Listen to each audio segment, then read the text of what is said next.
আমার খবর।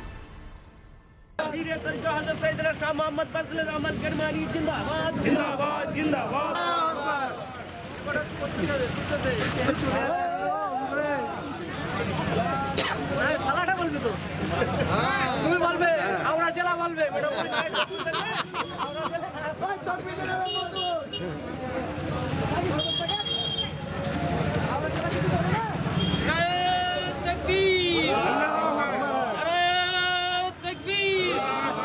খুষ্টিগিরি দরগা শরীফ বীরভূম জেলায় সাম্প্রদায়িক সম্প্রীতির একটি অন্যতম নিদর্শন।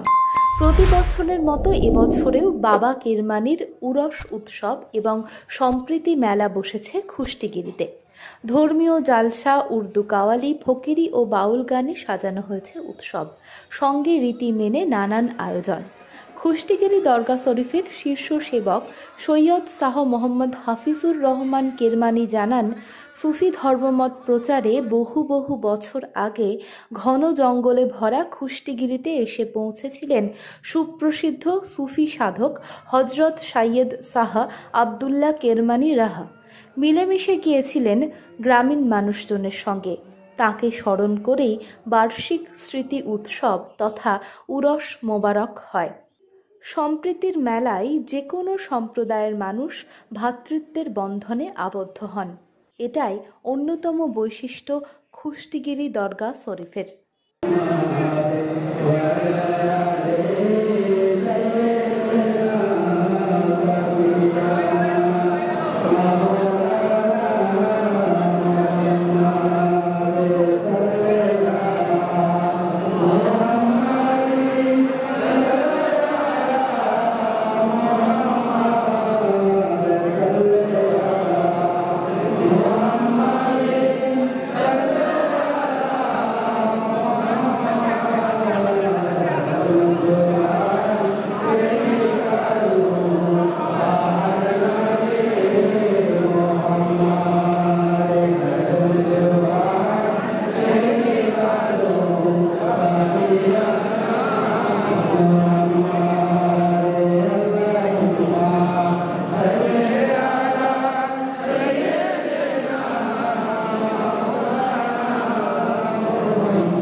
আমাদের প্রতিষ্ঠাতা পীর হজরত সৈয়দনা শাহ আবদুল্লাহ কিরমানি রহমতুল্লাহ আলাই একজন জবরদস্ত ওলি।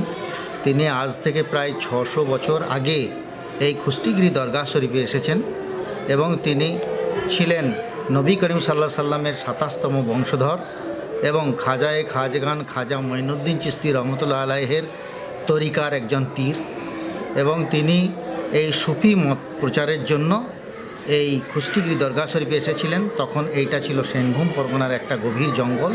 সেই জঙ্গল মাঝে এসে তিনি সাধারণ মানুষের সঙ্গে যে মধুর ব্যবহার এবং তার যে আখলাক, এই আচার আচরণ, এইসবের মধ্য দিয়ে মানুষের মন জয় করেছিলেন। লক্ষ লক্ষ মানুষ তার সংস্পর্শে এসে বিধর্মী মানুষেরাও ইসলাম ধর্ম গ্রহণ করেছিল এবং সুফি মতের অনুসারী হয়েছিল। সেই হিসাবে কেরমানি বাবা এইখানে বংশ পরম্পরায় আমার পর্যন্ত 15 পুরুষ এইখানে দরগা নির্মাণ হয়েছে। ওনারই তত্ত্বাবধানে মসজিদ হয়েছে, মাদ্রাসা হয়েছে, শিক্ষা প্রতিষ্ঠানের সঙ্গে সঙ্গে এখানে একটা লঙ্গরখানাও হয়েছে এবং লাইব্রেরি হয়েছে।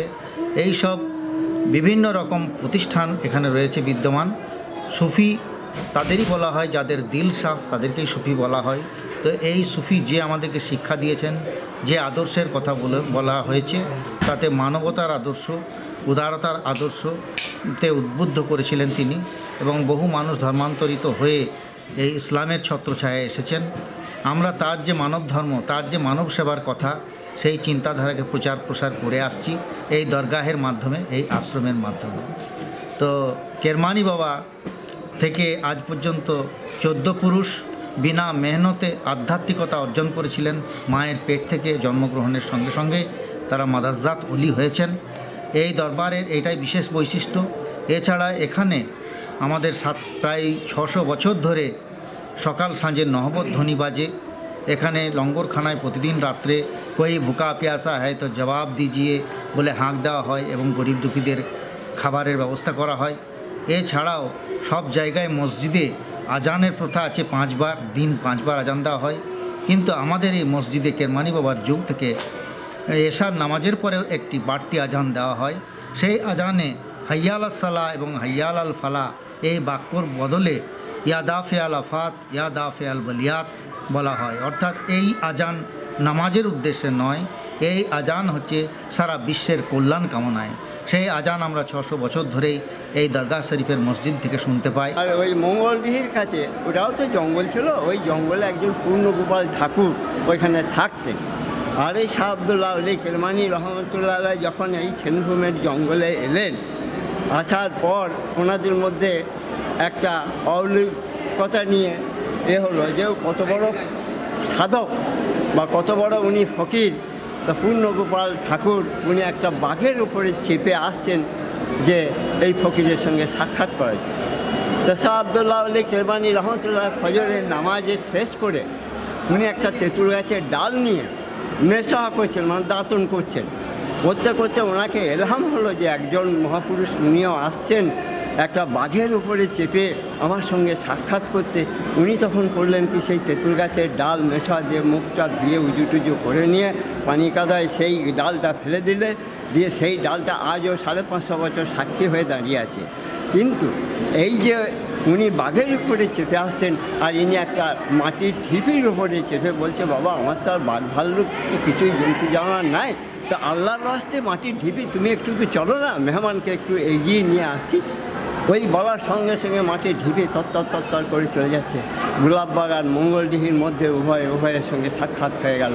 তিনি ভাবছেন ইনি কত বড় মহাপুরুষ, আমি একটা বাঘের পিঠে চেপে আসছি, জ্যান্ত জানোয়ারের পিঠে, আর উনি একটা নির্জীব একটা মাটির ঢিপিকে নিয়ে আসছে, তাহলে ইনি কত বড় সাধক।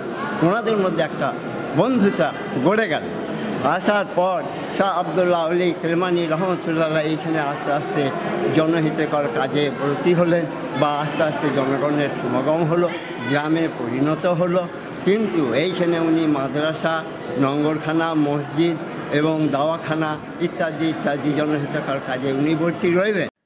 শান্তিনিকেতনের বুকে তৈরি হচ্ছে অত্যাধুনিক পরিষেবা সম্পন্ন একটি ইংরেজি মাধ্যম স্কুল, স্কলেজ গুরুকুল শান্তিনিকেতন। সিবিএসই কারিকুলাম মেনে তৈরি হয়েছে পাঠ্যক্রম। চলতি শিক্ষাবর্ষ থেকেই শুরু হবে ক্লাস। প্রি নার্সারি থেকে ক্লাস 11 পর্যন্ত ভর্তির ফর্ম পাওয়া যাচ্ছে স্কুল থেকে। ঠিকানা গোয়ালপাড়া তালতোর রোড। বিস্তারিত জানতে যোগাযোগ করুন 9609039000 এই নম্বরে। দেখতে চোখ রাখুন আমাদের ফেসবুক ও ইউটিউব চ্যানেলে।